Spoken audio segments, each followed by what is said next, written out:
Chapter 13. Nature, the Enjoyer, and Consciousness. Arjuna said, "O my dear Krishna, I wish to know about Prakriti, nature, Purusha, the enjoyer, and the field and the knower of the field, and of knowledge and the end of knowledge." The blessed Lord then said, "This body, O son of Kunti, is called the field, and one who knows this body is called the knower of the field. O scion of Bharat, you should understand that I am also the knower in all bodies, and to understand this body and its owner is called knowledge. That is my opinion. Now please hear my brief description of this field of activity and how it is constituted, what its changes are, whence it is produced, who that knower of the field of activities is, and what the knower's influences are. That knowledge of the field of activities and of the knower of activities is described by various sages in various Vedic writings, especially in Vedanta Sutra, and is presented with all reasoning as to cause and effect. The 5 great elements, false ego, intelligence, the unmanifested, the 10 senses, the mind, the 5 sense objects, desire, hatred, happiness, distress, the aggregate, the life symptoms, and convictions, all these are considered in summary to be the field of activities and its interactions. Humility, pridelessness, non-violence, tolerance, simplicity, approaching a bona fide spiritual acharya, cleanliness, steadiness, and self-control, renunciation of the objects of sense gratification, absence of false ego, the awareness of the non-spiritual nature, evil, of birth, death, old age and disease, non-attachment to children, spouse, home and the rest, and even-mindedness, and pleasant and unpleasant events, constant and unalloyed devotion to me, resorting to solitary places, detachment from the general mass of people, accepting the importance of self-realization, and philosophical search for the absolute truth. All these I thus declare to be knowledge, and what is contrary to these is a lack of knowledge. I shall now explain the knowable, knowing which you will taste the eternal. This is beginningless, and it is subordinate to me. It is called Brahman, the spirit, and it lies beyond the cause and effect of this material world. Everywhere are supersoul's hands and legs, eyes and faces, hearing everywhere. In this way the supersoul exists. The supersoul is the original source of all senses, yet is without senses. The supersoul is unattached, although the maintainer of all living beings. Supersoul transcends the modes of nature, and at the same time is the master of all modes of nature. The supreme truth exists both internally and externally, in the moving and non-moving. The supersoul is beyond the power of the material senses to see or to know. Although far, far away, supersoul is also near to all. Although the supersoul appears to be divided, it is never divided and is situated as one. Although the maintainer of every living entity, it is to be understood that the supersoul both devours and develops all. The supersoul is the source of light in all luminous objects, is beyond the darkness of matter and is unmanifested. Supersoul is knowledge, is the object of knowledge, and is the goal of knowledge. Supersoul is situated in everyone's heart.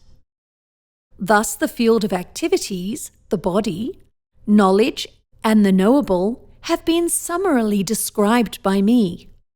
Only my devotees can understand this thoroughly and thus attain to my nature. Material nature and the living entities should be understood to be beginningless. Their transformations and the modes of matter are products of material nature. Nature is said to be the cause of all material activities and effects, whereas the living entity is the cause of the various sufferings and enjoyments in this world. The living entity in material nature thus follows the ways of life, enjoying the three modes of nature. This is due to the living entity's association with that material nature. Thus, the living entity meets with good and evil amongst various species. Yet in this body there is another, a transcendental enjoyer who is the Lord, the supreme proprietor, who exists as the overseer and permitter, and who is known as the Supersoul. One who understands this philosophy concerning material nature, the living entity, and the interaction of the modes of nature is sure to attain liberation and will not take birth here again, regardless of their present position. That Supersoul is perceived by some through meditation, by some through the cultivation of knowledge, and by others through working without fruitive desire. Again, there are those who, although not conversant in spiritual knowledge, begin to worship the Supreme Person upon hearing from others. Because of their tendency to hear from accurate sources, they also transcend the path of birth and death. O Chief of the Bharatas, whatever you see in existence, both moving and unmoving, is only the combination of the field of activities and the knower of the field. One who sees the Supersoul accompanying the individual soul in all bodies, and who understands that neither the soul nor the Supersoul is ever destroyed, actually sees. One who sees the Supersoul in every living being, and equal everywhere, does not degrade themselves by their mind. Thus, such a person approaches the transcendental destination. One who can see that all activities are performed by the body, which is created of material nature, and sees that the self does nothing, actually sees. When a sensible person ceases to see different identities, which are due to different material bodies, that person attains to the Brahman conception. Thus they see that beings are expanded everywhere. Those with the vision of eternity can see that the soul is transcendental, eternal, and beyond the modes of nature. Despite contact with the material body, O Arjuna, the soul neither does anything nor is entangled. The sky, due to its subtle nature, does not mix with anything, although it is all-pervading. Similarly, the soul situated in Brahman vision does not mix with the body, though situated in that body. O son of Bharat, as the sun alone illuminates all this universe, so does the living entity, one within the body, illuminate the entire body by consciousness. One who knowingly sees this difference between the body and the owner of the body, and can understand the process of liberation from this bondage, also attains to the supreme goal. Chapter 14. The Three Modes of Material Nature. The Blessed Lord said, "Again I shall declare to you this supreme wisdom, the best of all knowledge, knowing which all the sages have attained to supreme perfection. By becoming fixed in this knowledge, one can attain to the transcendental nature, which is like my own nature. Thus established, one is not born at the time of creation, nor disturbed at the time of dissolution. The total material substance, called Brahman, is the source of birth, and it is that Brahman that I impregnate, making possible the births of all living beings, O son of Bharata. It should be understood that all species of life, O son of Kunti, are made possible by birth in this material nature, and that I am the seed-giving father. Material nature consists of the three modes: virtuous goodness, frenzied passion, and nescient ignorance. When the living entity comes in contact with nature, they become conditioned by these modes. O sinless one, the mode of goodness, being purer than the others, is illuminating, and it frees one from all sinful reactions. Those situated in that mode develop knowledge, but they become conditioned by the concept of happiness. The mode of passion is born of unlimited desires and longings, O son of Kunti, and because of this one is bound to material fruitive activities. O son of Bharata, the mode of darkness, ignorance, causes the delusion of all living entities. The result of this mode is mental disability, indolence, and sleep, which bind the conditioned soul. The mode of goodness conditions one to happiness. Passion conditions one to the fruits of actions, and ignorance to mental disability. Sometimes the mode of passion becomes prominent, defeating the mode of goodness, O son of Bharat, and sometimes the mode of goodness defeats passion, and at other times the mode of ignorance defeats goodness and passion. In this way, there is always competition for supremacy. The manifestations of the mode of goodness can be experienced when all the gates of the body are illuminated by knowledge. O chief of the Bharatas, when there is an increase in the mode of passion, the symptoms of great attachment, uncontrollable desire, hankering, and intense endeavor develop. O son of Kuru, when there is an increase in the mode of ignorance, mental illness, illusion, inertia, and darkness are manifested. When one dies in the mode of goodness, one attains to the pure, higher planets of the great sages.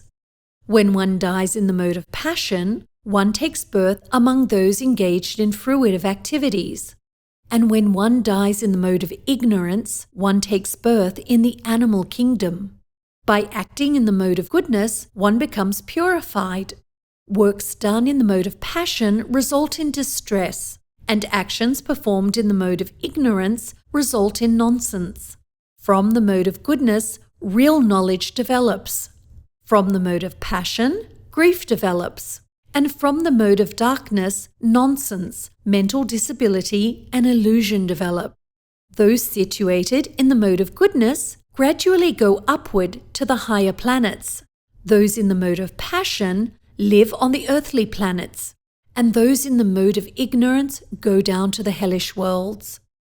When you see that there is nothing beyond these modes of nature in all activities, and that I am transcendental to all these modes, then you can know my spiritual nature.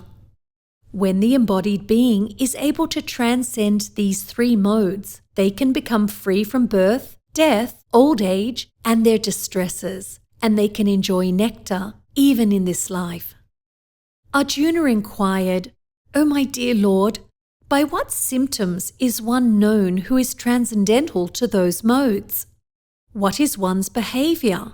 And how does one transcend the modes of nature? The Supreme Personality of Godhead said, O son of Pandu, one who does not hate illumination, attachment, and delusion when they are present, nor longs for them when they disappear, who is seated like one unconcerned, being situated beyond these material reactions of the modes of nature, who remains firm, knowing that the modes alone are active, who regards alike pleasure and pain, and who looks on a lump of soil, a stone, and a piece of gold with an equal eye, who is wise and holds praise and blame to be the same, who is unchanged in honor and dishonor, who treats friend and foe alike, who has abandoned all fruitive undertakings. Such a person is said to have transcended the modes of nature. One who engages in full devotional service, who does not fall down in any circumstance, at once transcends the modes of material nature, and thus comes to the level of Brahman. And I am the basis of this impersonal Brahman, which is the constitutional position of ultimate happiness, and which is immortal, imperishable, and eternal. Chapter 15. The Yoga of the Supreme Person.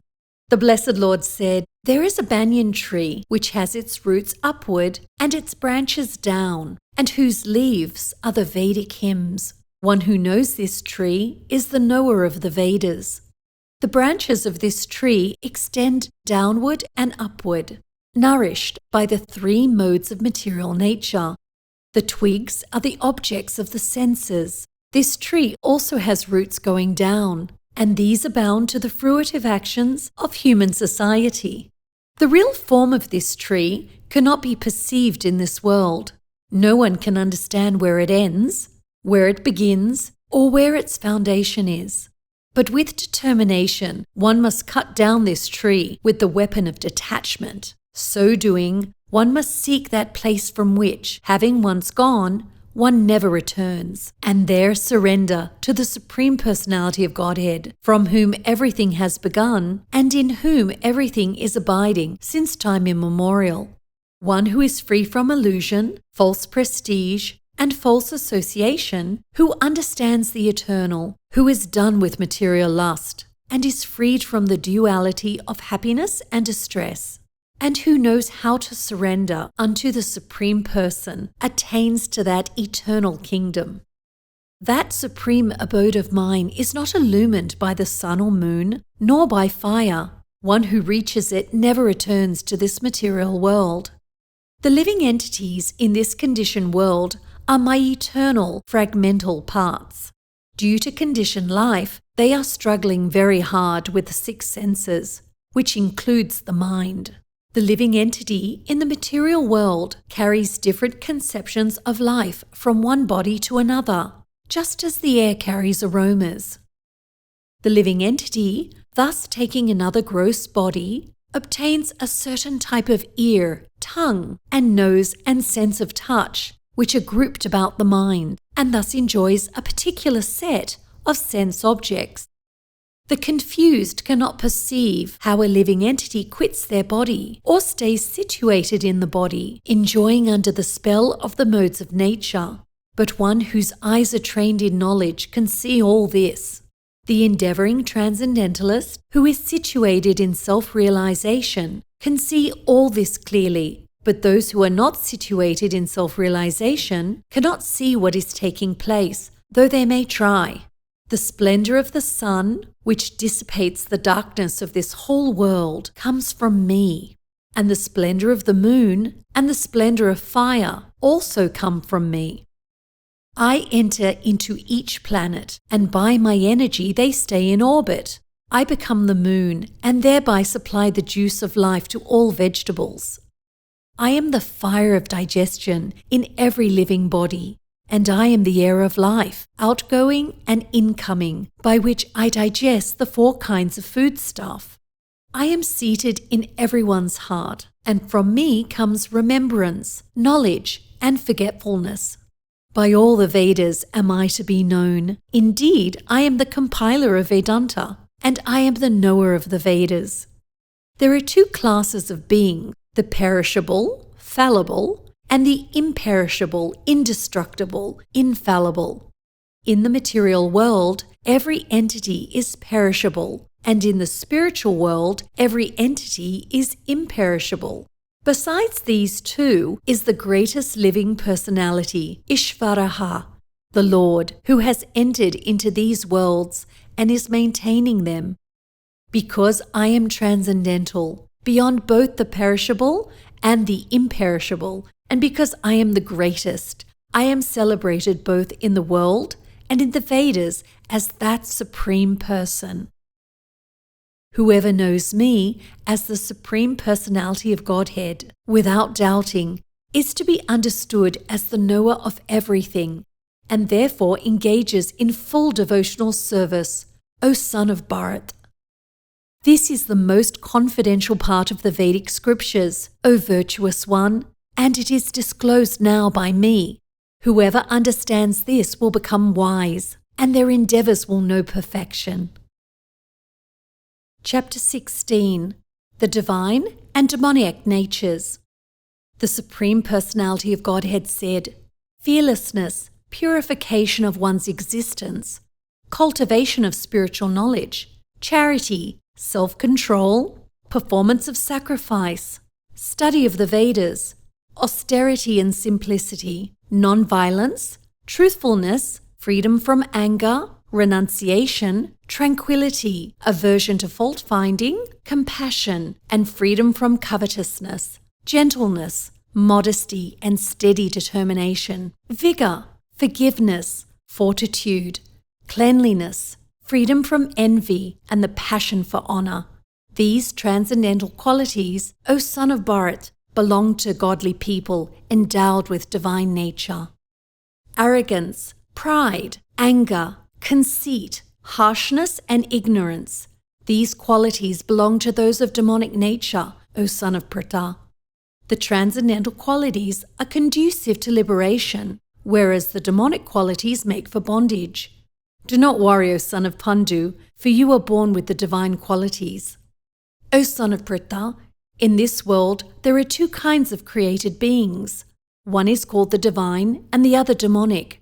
I have already explained to you at length the divine qualities. Now hear from me of the demoniac. Those who are demoniac do not know what is to be done and what is not to be done. Neither cleanliness, nor proper behavior, nor truth is found in them. They say that this world is unreal, that there's no foundation, and that there is no God in control, that it is produced of sex desire and has no cause other than lust. Following such conclusions, those who are lost to themselves and who have no intelligence engage in unbeneficial, horrible works meant to destroy the world. Taking shelter of insatiable lust, pride, and false prestige, and being thus illusioned, they are always sworn to unclean work, attracted by the impermanent. They believe that to gratify the senses unto the end of life is the prime necessity of human civilization. Thus there is no end to their anxiety. Being bound by hundreds and thousands of desires, by lust and anger, they accumulate wealth by illegal means for sense gratification. They think, so much wealth do I have today, and I will gain more according to my schemes. So much is mine now, and it will increase in the future more and more. I have killed that enemy, and I will kill others. I am the Lord of everything. I am the enjoyer. I am perfect, powerful, and happy. I am the rich, surrounded by aristocratic relatives. There is none so powerful and happy as I am. I shall perform sacrifices. I shall give some charity, and thus I shall rejoice. In this way, such persons are deluded by ignorance. Thus perplexed by various anxieties and bound by a network of illusions, one becomes too strongly attached to sense enjoyment and falls down into hell. Self-complacent and always impudent, deluded by wealth and false prestige, they sometimes perform sacrifices in name only, without following any rules or regulations. Bewildered by false ego, strength, pride, lust, and anger, they become envious of the Supreme Personality of Godhead, who is situated in their own body and in the bodies of others, and they blaspheme against the real religion. Those who are envious and mischievous, who are the lowest among humankind, are cast by me into the ocean of material existence, into various demoniac species of life. Attaining repeated birth amongst the species of demoniac life, such persons can never approach me. Gradually they sink down to the most abominable type of existence. There are 3 gates leading to this hell: lust, anger, and greed. Therefore a person should give these up, for they lead to the degradation of the soul. The person who has escaped these 3 gates of hell, O son of Kunti, performs acts conducive to self-realization, and thus gradually attains the supreme destination. But anyone who discards scriptural injunctions and acts according to their own whims attains neither perfection, nor happiness, nor the supreme destination. One should understand what is duty and what is not duty by the regulations of the scriptures. Knowing such rules and regulations, one should act so that they may be gradually elevated. Chapter 17, The Divisions of Faith. Arjuna said, O Krishna, what is the situation of one who does not follow the principles of Scripture, but who worships according to their own imagination? Are they in goodness, in passion, or in ignorance? The Supreme Lord said, according to the modes of nature acquired by the embodied soul, one's faith can be of 3 kinds: goodness, passion, or ignorance. Now hear about these. According to one's existence under the various modes of nature, one evolves a particular kind of faith. The living being is said to be of a particular faith according to the modes they have acquired. People in the mode of goodness worship the demigods, those in the mode of passion worship the demons, and those in the mode of darkness worship ghosts and spirits. Those who undergo severe austerities and penances not recommended in the scriptures, performing them out of pride, egotism, lust, and attachment, who are impelled by passion and who torture their bodily organs, as well as the supersoul dwelling within, are to be known as demons. Even food, of which all partake, is of three kinds, according to the three modes of material nature. The same is true of sacrifices, austerities, and charity. Listen, and I shall tell you of the distinctions of these. Foods in the mode of goodness increase the duration of life, purify one's existence, and give strength, health, happiness, and satisfaction. Such nourishing foods are sweet, juicy, fattening, and palatable. Foods that are too bitter, too sour, salty, pungent, dry, and hot are liked by people in the mode of passion. Such foods cause pain, distress, and disease. Foods cooked more than 3 hours before being eaten, which is tasteless, stale, putrid, decomposed, and unclean, is food liked by people in the mode of ignorance. Of sacrifices, that sacrifice performed according to duty and to scriptural rules, and with no expectation of reward, is of the mode of goodness. But that sacrifice performed for some material end or benefit, or performed ostentatiously out of pride, is of the nature of passion, O chief of the Bharatas. And that sacrifice performed in defiance of scriptural injunctions, in which no spiritual food is distributed, no hymns are chanted, and no remunerations are made to the priests, and which is faithless, that sacrifice is of the nature of ignorance. The austerity of the body consists in this: worship of the Supreme Lord, the Brahmanas, the spiritual master, and superiors like the father and mother. Cleanliness, simplicity, celibacy, and non-violence are also austerities of the body.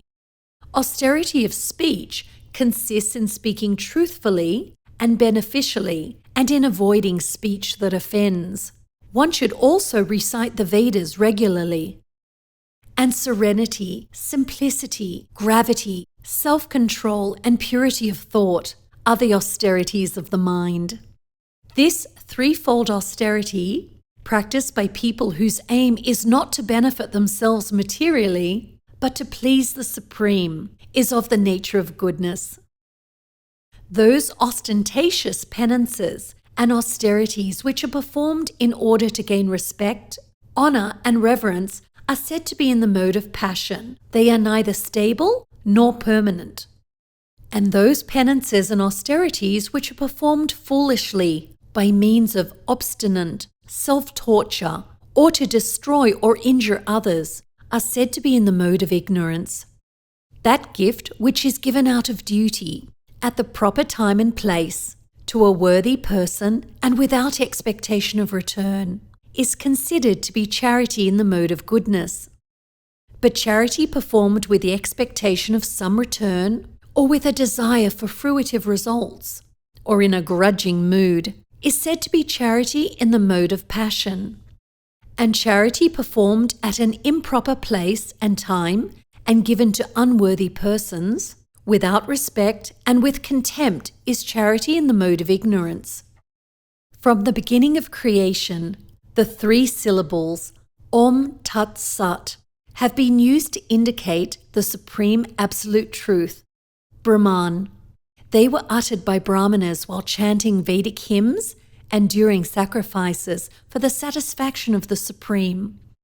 Thus the transcendentalists undertake sacrifices, charities, and penances, beginning always with Om to attain the Supreme. One should perform sacrifice, penance, and charity with the word Tat. The purpose of such transcendental activities is to get free from the material entanglement. The absolute truth is the objective of devotional sacrifice, and it is indicated by the word sat. These works of sacrifice, of penance, and of charity, true to the absolute nature, are performed to please the Supreme Person, O son of Pritha. But sacrifices, austerities, and charities, performed without faith in the Supreme are non-permanent, O son of Pritha, regardless of whatever rites are performed. They are also called asat, and are useless both in this life and the next. Chapter 18, Conclusion, the Perfection of Renunciation. Arjuna said, O mighty armed one, I wish to understand the purpose of renunciation, tyaga, and the renounced order of life, sannyas. O killer of the Keshi demon, Hrishikesh. The Supreme Lord said, to give up the results of all activities is called renunciation, tyag, by the wise, and that state is called the renounced order of life, sannyas, by the great learned. Some people declare that all kinds of fruitive activities should be given up. But there are yet other sages who maintain that acts of sacrifice, charity and penance should never be abandoned. O best of the Bharatas, hear from me now about renunciation. O tiger among human beings, there are 3 kinds of renunciation declared in the scriptures. Acts of sacrifice, charity, and penance are not to be given up, but should be performed. Indeed, sacrifice, charity, and penance purify even great souls. All these activities should be performed without any expectation of result. They should be performed as a matter of duty, O son of Pritha. That is my final opinion. Prescribed duties should never be renounced. If, by illusion, one gives up their prescribed duties, such renunciation is said to be in the mode of ignorance. Anyone who gives up prescribed duties as troublesome or out of fear is said to be in the mode of passion. Such action never leads to the elevation of renunciation. But one who performs their prescribed duty only because it ought to be done, and who renounces all attachment to the fruit, such renunciation is of the nature of goodness, O Arjuna. Those who are situated in the mode of goodness, who neither hate inauspicious work nor are attached to auspicious work, have no doubts about work. It is indeed impossible for an embodied being to give up all activities. Therefore it is said that one who renounces the fruits of action is one who has truly renounced. For one who is not renounced, the 3-fold fruits of action, desirable, undesirable, and mixed, accrue after death. But those who are in the renounced order of life have no such results to suffer or enjoy. O mighty armed Arjuna, learn from me of the 5 factors which bring about the accomplishment of all action. These are declared in Sankhya philosophy to be the place of action, the performer, the senses, the endeavor, and ultimately the supersoul. Whatever right or wrong action a person performs by body, mind, or speech is caused by these 5 factors. Therefore, one who thinks themselves the only doer, not considering the 5 factors, is certainly not very intelligent and cannot see things as they are. One who is not motivated by false ego, whose intelligence is not entangled, though killing in this world, is not the slayer, nor is bound by their actions. Knowledge, the object of knowledge, and the knower are the 3 factors which motivate action. The senses, the work, and the doer comprise the 3-fold basis of action. In accordance with the 3 modes of material nature, there are 3 kinds of knowledge, action, and performers of action. Listen as I describe them. That knowledge by which one undivided spiritual nature is seen in all existences, undivided in the divided, is knowledge in the mode of goodness. That knowledge by which a different type of living entity is seen to be dwelling in different bodies is knowledge in the mode of passion. And that knowledge by which one is attached to one kind of work as the all-in-all without knowledge of the truth, and which is very meager, is said to be in the mode of darkness. As for actions, that action in accordance with duty, which is performed without attachment, without love or hate, by one who has renounced fruitive results, is called action in the mode of goodness.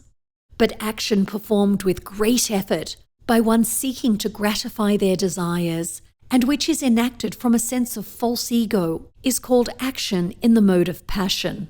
And that action performed in ignorance and delusion, without consideration of future bondage or consequences, which inflicts injury and is impractical, is said to be action in the mode of ignorance. The worker who is free from all material attachments and false ego, who is enthusiastic and resolute, and who is indifferent to success or failure, is a worker in the mode of goodness.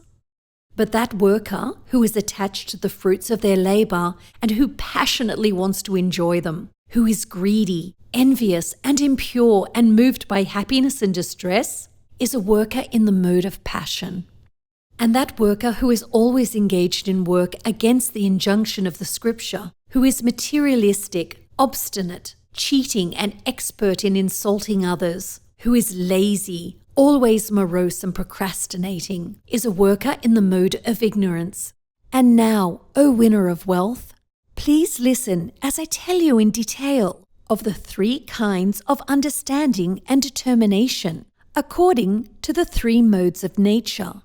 O son of Pritha, that understanding by which one knows what ought to be done and what ought not to be done, what is to be feared and what is not to be feared, what is binding and what is liberating, that understanding is established in the mode of goodness. And that understanding, which cannot distinguish between the religious way of life and the irreligious, between action that should be done and action that should not be done, that imperfect understanding, O son of Pritha, is in the mode of passion. That understanding which considers irreligion to be religion and religion to be irreligion under the spell of illusion and darkness and strives always in the wrong direction, O Partha, is in the mode of ignorance. O son of Pritha, that determination which is unbreakable, which is sustained with steadfastness by yoga practice, and thus controls the mind, life, and the acts of the senses, is in the mode of goodness. And that determination by which one holds fast a fruitive result in religion, economic development, and sense gratification is of the nature of passion, O Arjuna. And that determination which cannot go beyond dreaming, fearfulness, lamentation, moroseness, and illusion, such unintelligent determination is in the mode of darkness. O best of the Bharatas, now please hear from me about the 3 kinds of happiness which the conditioned soul enjoys, and by which one sometimes comes to the end of all distress. That which in the beginning may be just like poison, but at the end is just like nectar, and which awakens one to self-realization, is said to be happiness in the mode of goodness. That happiness, which is derived from contact of the senses with their objects, and which appears like nectar at first, but poison in the end, is said to be of the nature of passion. And that happiness which is blind to self-realization, which is delusion from beginning to end, and which arises from sleep, laziness, and illusion, is said to be of the nature of ignorance. There is no being existing, either here or among the demigods in the higher planetary systems, which is freed from the 3 modes of material nature. Brahmanas, Kshatriyas, Vaishyas, and Shudras are distinguished by their qualities of work, O chastiser of the enemy, in accordance with the modes of nature: peacefulness, self-control, austerity, purity, tolerance, honesty, wisdom, knowledge, and religiousness. These are the qualities by which the Brahmanas work. Heroism, power, determination, resourcefulness, courage in battle, generosity, and leadership are the qualities of work for the Kshatriyas. Farming, cattle raising, and business are the qualities of the work for Vaishyas, and for the Shudras, there is labor and service to others. By following one's own qualities of work, every person can become perfect. Now please hear from me how this can be done. By worship of the Lord, who is the source of all beings and who is all-pervading, one can, in the performance of one's own duty, attain perfection. It is better to engage in one's own occupation, even though one may perform it imperfectly, than to accept another's occupation and perform it perfectly. Prescribed duties, according to one's nature, are never affected by sinful reactions. Every endeavor is covered by some sort of fault, just as fire is covered by smoke. Therefore, one should not give up the work which is born of one's nature. O son of Kunti, even if such work is full of fault. One can obtain the results of renunciation simply by self-control and by becoming unattached to material things and disregarding material enjoyments. That is the highest perfectional stage of renunciation.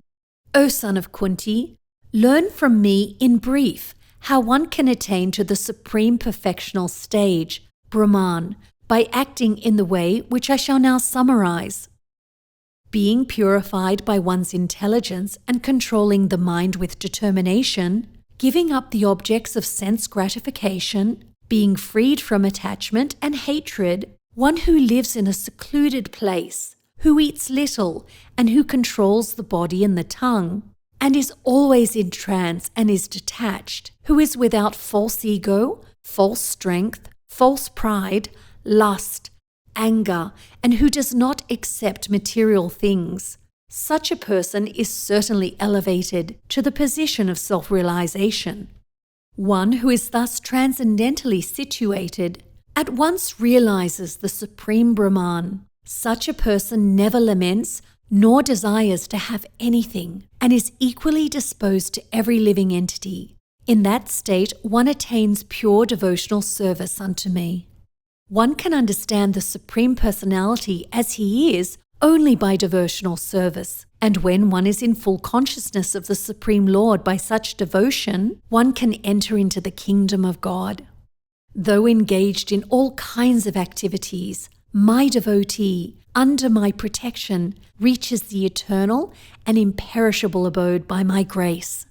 In all activities, just depend upon me and work always under my protection.